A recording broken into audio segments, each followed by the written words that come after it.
नमस्कार आदाब। आप देख रहे हैं सीमांचल न्यूज एक्सप्रेस। अभी हमारी मौजूदगी सुपौल जिला के किशनपुर प्रखंड अंतर्गत राजपुर पंचायत में है। यहाँ चुनावी माहौल सरगर्मी है। इसी कड़ी में विभिन्न प्रकार के कैंडिडेट से आपको रूबरू कराया। इसी कड़ी में राजपुर पंचायत से मोहम्मद इनामुल्लाह जो पैक्स अध्यक्ष पद के लिए चुनावी मैदान में है। जानते हैं कि इनका क्या मैनिफेस्टो है, क्या रणनीति है। सबसे पहले तो राजपुर पंचायत के जितने भी मतदाता हैं उनको अस्सलाम वालेकुम, नमस्कार। माहौल बहुत बढ़िया है। यहाँ जहाँ भी जा रहे हैं वहाँ बढ़िया रिस्पांस मिल रहा है और लोगों के अंदर बदलाव की इच्छा है, क्योंकि एक ही कैंडिडेट को 3 बार 4 बार लोग देखा है। लोगों को लगता है कि नया कोई आएगा तो बेहतर ही करेगा। अच्छा, आपका क्या मैनिफेस्टो है। मेरा मैनिफेस्टो ये है कि अगर हमको दुआ मिलता है राजपुर पंचायत के मतदाताओं से, तो सबसे पहले तो हम खाद बीज जो पैक्स के अंदर आता है वो प्रोवाइड करवाएंगे। राशन वितरण में जितने भी मोहल्ला है, मोहल्ला वाइज हम राशन को डिस्ट्रीब्यूट करेंगे और प्रयास करेंगे कि जो यूनिट मिलता है उसको पूरा आम जनता को, राशन कार्ड धारियों को पहुंचाएंगे। अच्छा, निवर्तमान पैक्स अध्यक्ष जो है वो भी आपके रिश्तेदार हैं। आपको क्या उनमें खामी बुझाया कि आपको मैदान में आना पड़ा। खामी यही कि एक तो लोगों के सुविधाओं को नज़रअंदाज किया जा रहा था, और जो खाद बीज है, ट्रैक्टर है, फसल बीमा है, और जो लोगों को ऋण मिलना चाहिए पैक्स के द्वारा किसानों को, वो नहीं मिल रहा था। इसीलिए हम उनके जो वैचारिक है उनके विचार से हमारा विचार नहीं मिला, इसलिए हम मैदान में आए। अच्छा, ये जैसे ये काम नहीं कर रहा था तो इसके लिए आप प्रशासन पदाधिकारी के पास गए, आवेदन दिए कि मेरे पैक्स में ये सब काम नहीं हो रहा है। नहीं, जो भी है ऊपर से ही पहले तो जानकारी हम लोग को भी नहीं था, बहुत कुछ छुपाया गया था।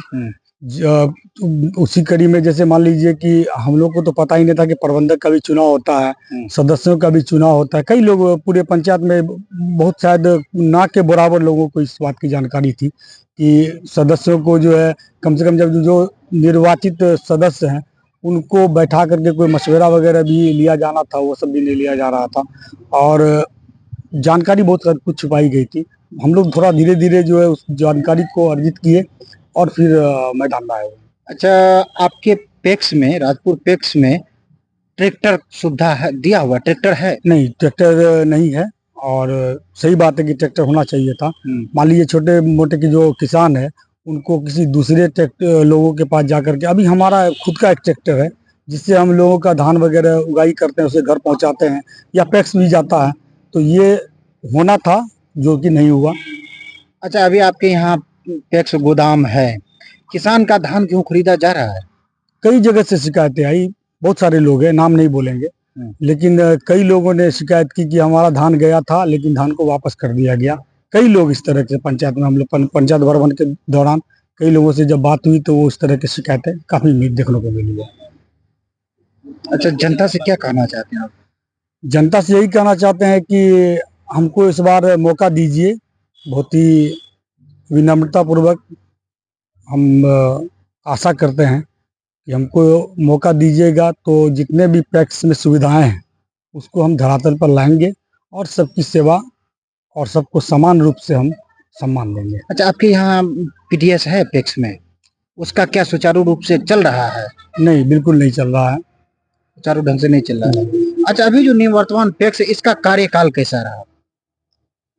बस कुछ मतलब तानाशाही वाला कि कोई धान लेकर के आएगा, जिसका दिल करेगा उसका धान खरीदेंगे, जिसका धान नहीं खरीदना है उसका धान नहीं खरीदेंगे।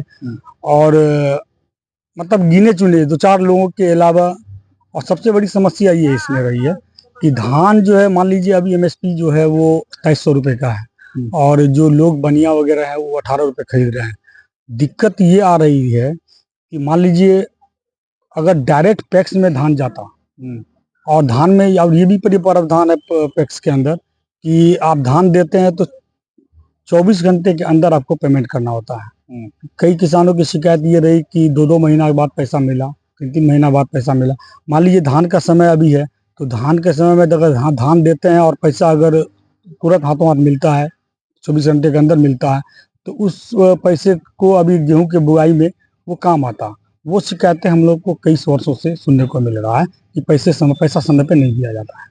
अच्छा, अभी जो जैसे आपके यहाँ जन वितरण प्रणाली है, तो क्या उसके निजी आवास पे सुचारू रूप से चल रहा है कि गोडाउन पे चल रहा है? नहीं नहीं, ये तो हम लोग का भी सबसे मुख्य मुद्दा ये रहा कि मान लीजिए 30,000 40,000 30 लाख 40 लाख 50 लाख रुपया लगा करके सरकार ने निमनमा में पैक्स गोडाउन बनाया, तो चीजें वहीं से डिस्ट्रीब्यूट होनी चाहिए थी। वो मान लीजिए अपने निजी गोडाउन पर ले जाते हैं, लोगों को परेशानियां हो रही है। मान लीजिए वार्ड नंबर 1 वाले लोग हैं जो जाते हैं लाने के लिए राशन, अगर यहाँ अगर निमनवा में होता तो उनको सुविधाएं होती।